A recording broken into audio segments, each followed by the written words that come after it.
జై శ్రీకృష్ణ. మంచి మంచి కథలు మీకు ఎన్నో కావాలంటే ఈ ఛానల్ని సబ్స్క్రైబ్ చేసుకోండి. అనగనగా ఒక అడవిలో బాగా పొగరబోతైన ఒక నెమలి ఉండేది. తను అడవిలో ఉన్న పక్షుల్ని జంతువుల్ని తనకన్నా హీనమైన వారుగా చూస్తూ ఉండేది. తనే చాలా అందగత్తెనని, తనకే నాట్యం వచ్చని అనుకునేది.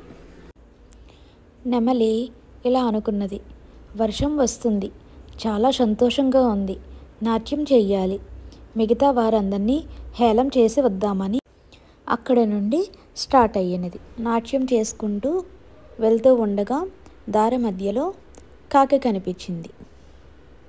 అప్పుడు కాకిని ఇలా అడుగుతుంది, వాతావరణం చాలా బాగుంది, నాతోటే పాటు నువ్వు నాట్యం చేస్తావా అని అడుగుతుంది. కాకి అంటుంది, ఓయ్, నాకు నాట్యం రాదని తెలిసే నువ్వు అడుగుతున్నావు కదూ అని నెమలిని.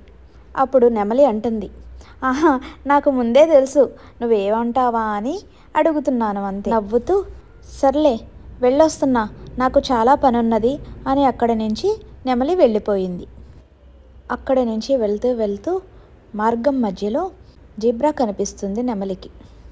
నెమలి ఇలా అడుగుతుంది, జీబ్రా, నువ్వు నాతోటే పాటు నాట్యం చేస్తావా? నువ్వేం చేస్తావులే, నాకు మళ్ళీ నీకు అందమైన రెక్కలు లేవు కదా అని నవ్వుకుంటూ అక్కడి నుంచి నెమలి వెళ్ళిపోయింది. మార్గ మధ్యలో పిచ్చుక దగ్గరికి వెళుతుంది నెమలి. మిత్రమా, ఒకసారి రా అని పిచ్చుకని పిలుస్తుంది. వాతావరణం చాలా బాగుంది, నాతోటే పాటు నాట్యం చేయి, రా నువ్వు బయటికి అని చెబుతుంది. అప్పుడు పిచ్చుక ఇలా అంటుంది, తెలుసు నువ్వు కావాలనే నన్ను నాట్యం చేయమని అడుగుతున్నావని. అది ఏమిటంటే నువ్వు అందరికన్నా బాగా నాట్యం చేస్తావని చూపించుకుంటాకి ఇలా హేళన చేస్తున్నావు, నీకన్నా ఎవరు బాగా నాట్యం చేయలేరని. పొగరబోతే నెమలి, ఇక్కడి నుంచి పో అని, నేను నూకలు తింటాకి వెళ్ళాలి, మర్యాదగా ఇక్కడి నుంచి వెళ్ళు అని పిచ్చుక చెబుతుంది.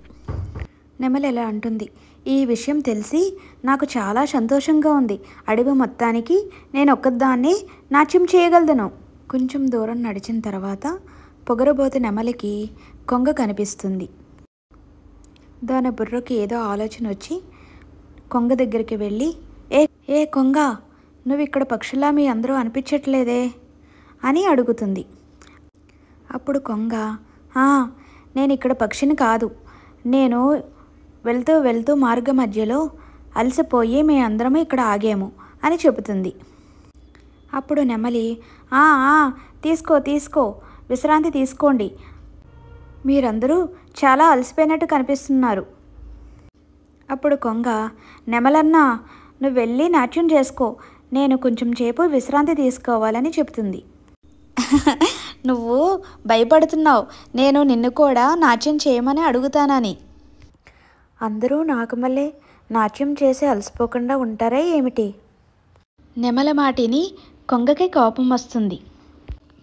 నీ నాట్యం చూసుకుని చాలా గర్వపడుతున్నావు కదా, అయితే నాతో నువ్వు ఎగరడంలో పోటీ పడు, రా ఎగురుదాం అని చెబుతుంది. అని చెప్పి కొంగ ఎగరడం స్టార్ట్ చేస్తుంది. కొంగ వెనకాలే నెమలి కూడా స్లోగా ఎగరడం స్టార్ట్ చేస్తుంది. కానీ నెమలి ఎగరలేక కొంచెం ఎగిరేసరికి నేల మీదకి మళ్ళీ వస్తుంది. నెమలి కిందకి దిగడం చూసి కొంగ కూడా కిందకి వచ్చేస్తుంది.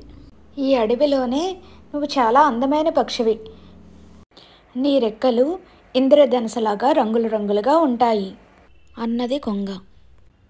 అప్పుడు నెమలి ఇలా అంటున్నది, నీవు ఏమి చెబుతున్నావో నాకు అర్థమైంది మిత్రమా, నేను గర్వంతో నా ముందు ఎవరూ పనికిరారా అని పొగరబోతుగా ఉండేదాన్ని అని చెప్పింది నెమలి. అప్పుడు కొంగ ఇలా అంది, పోనీలే మిత్రమా, నీ తప్పేంటో నువ్వు తెలుసుకున్నావు.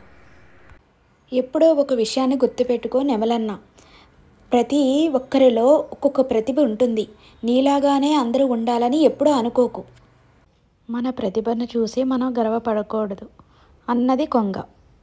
అప్పుడు నెమలి అక్కడ నుండి వెళ్ళిపోయింది. ఇంక ఎప్పుడు ఎవరిని ఏమీ అనలేదు తను. ఈ కథలో నీతి ఏమిటంటే, ఒక్కొక్కరిలో ఒక్కొక్క టాలెంట్ ఉంటుంది, వేరే వాళ్ళతో మన టాలెంట్ని ఎప్పుడూ పోల్చుకోకూడదు, ఎవరి టాలెంట్ వాళ్ళకు ఉంటుంది. ఇలాంటి మంచి మంచి కథలు మీకు ఎన్నో కావాలంటే ఈ ఛానల్ని లైక్ చేయండి, షేర్ చేయండి, కామెంట్ చేయండి, సబ్స్క్రైబ్ చేయండి. శ్రీరామ రక్ష.